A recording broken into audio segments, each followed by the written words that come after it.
How's it going, everybody? If you are a business owner, CFO, executive, or somebody within a business that handles the commercial insurance, then this video is for you. Today I wanted to talk about cyber liability insurance and go over how much coverage your business might actually need in this area. And like with most things with insurance, it's going to depend on a variety of factors that I'll go through in this video.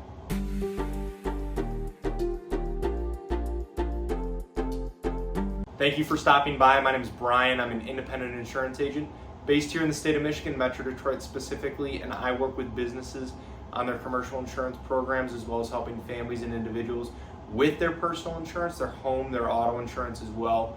My goal with this channel is to pass on a little bit of educational information to you so that you can make more informed decisions around your insurance and then overall help answer any questions that you might have.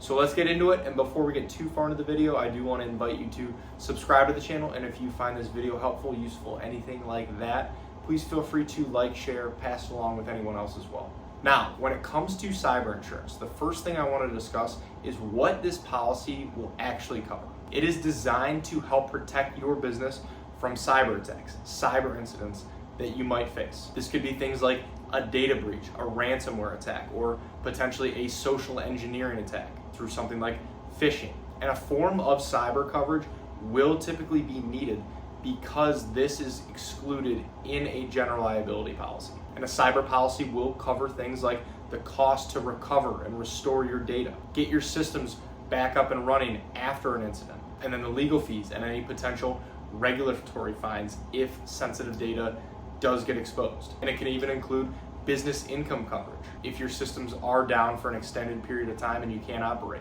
But it is important to note that not all cyber insurance policies are created equal. Some policies will have sub-limited coverage areas, meaning that certain coverages won't go to the full policy limit, or they could potentially exclude them entirely. So it is important to make sure that you do review your policy to make sure that you have the coverage you need and expect. One of the most basic and important things that you can do is to make sure that you do have a true standalone cyber policy and not simply just an endorsement added on to a general liability policy or maybe your business owner's policy. This is because a standalone policy, you're going to have much more extensive coverage and a much lower probability that, again, one of those key coverage areas is sublimited. But even if you don't decide to go with a standalone cyber policy, having some form of coverage on your general liability or BOP policy is going to be better than having nothing. Now let's talk about how much coverage your business actually needs. And again, as I mentioned earlier,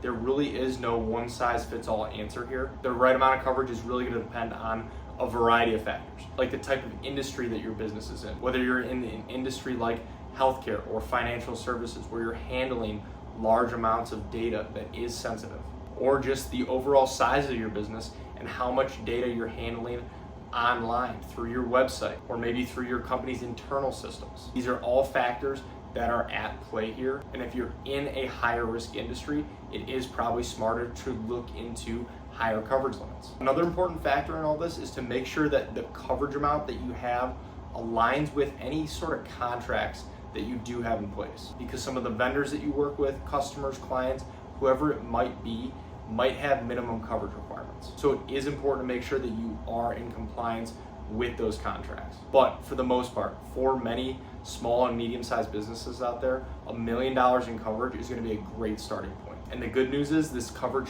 can be fairly affordable for the amount of coverage it provides, especially when you are working with the right insurance company and have the right policy in place. It's really going to put your business in a strong position if an incident or attack ever occurs. And again, if you are a larger business or a business that is handling a lot of that type of sensitive information, it will make sense to probably increase your limits to 2 million, 3 million, or maybe even up to 5 million. And really the most important thing is that you do make sure that you have the coverages in place that you need. Because even if you do have one of those higher limits, you can still run into coverage issues if either you aren't working with the right insurance company or, again, key coverages are excluded.